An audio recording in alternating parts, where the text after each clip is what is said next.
আমি শুরুতেই মাসুদ কামাল ভাই আপনার কাছে জানতে চাই, একদম শুরু থেকে আমরা সরকারকে যেভাবে দেখছি, এত অল্প সময় নির্বাচনী প্রতিশ্রুতি বাস্তবায়নের দিকে মনে হয় সর্বোচ্চ গুরুত্ব দিচ্ছে। দুটা বিষয়, একটা, সরকার কি আসলে কোনো হানিমুন পিরিয়ড কাটাচ্ছে বলে আপনার কাছে মনে হয়? এবং এক মাসে এখন পর্যন্ত যতটুকু তারা করেছে তাতে আপনি মূল্যায়নের জায়গা থেকে ঠিক 10-এ কত দেবেন এভাবে না বলি, আপনার মূল্যায়নে কিরকম?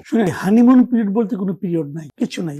এই কারণে এটা আসলে বলা হয় কেন জানেন, নতুন বিয়ে করছে তো নতুন বয়সে এই ফ্যামিলির সঙ্গে তার পরিচয় নাই, এই ফ্যামিলির লোকজনকে চেনে না, জানে না, সে হয়তো এমন কিছু আচরণ করলো যে আচরণটা হয়তো তারা অভ্যস্ত না, এই ফ্যামিলি তারা এটা ক্ষমা করে, ও তো এই ফ্যামিলির সঙ্গে অভ্যস্ত না, কাজে ওরা একটু ক্ষমা করা যায়, নতুন আসছে তো এটা এইভাবে এটাকে হানিমুন পিরিয়ড বলা হয়। কিন্তু হানিমুনের বিয়ের পরে হানিমুন থেকে ফিরে আসলো, মনে করেন 7 দিন 10 দিন হলো, নতুন বউ যায় যদি ঘরের মধ্যে আগুন ধরায় দেয়, ওটাকে হানিমুন পিরিয়ড বলে আপনি কিন্তু ছাড় দিবেন না, না।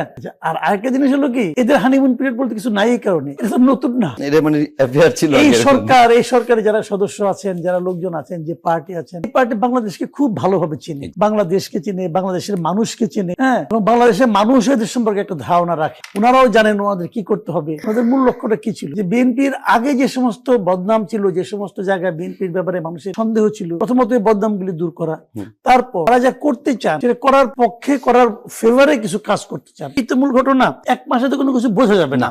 আপনি মনে করেন একটা বিশাল আপনার একটা মানে খুব ভালো গুরুত্বপূর্ণ একটা বৃক্ষরোপণ করবে, এক মাসে তো বৃক্ষ গজাবেই না, হয়তো বা গজালে 2 ইঞ্চি হবে, ওই 2 ইঞ্চি বৃক্ষর ওই অঙ্কুর দেখা আপনি কিছুই বুঝবেন না কোন গাছের কি অঙ্কুর। কিন্তু আমার ব্যাপারটা হলো কি, যে তাদের মধ্যে সেই মানে আপনার প্রক্রিয়াটা আমরা লক্ষ্য করছি কিনা, ওনারা কাজটা শুরু করেছেন কিনা। যেমন ধরেন আপনি ফ্যামিলি কার্ড বলি, ফ্যামিলি কার্ড কতগুলি দিতে হবে? শেখ হাসিনা তো এই ফ্যামিলি কার্ড নামে অন্য নামে 4 লাখ দিয়েছিল না, 4 কোটি, পরে 1 কোটি করেছিল, হ্যাঁ বাড়াইছিল, বাড়াইলো। তাহলে আর ওনারা দিয়েছেন কত বলতো 37,000 তো 37,000 সঙ্গে তো ওটা তো বিরাট ডিফারেন্স। এখন কি আমি এটার সঙ্গে এখনই কম্পেয়ার করা শুরু করবো?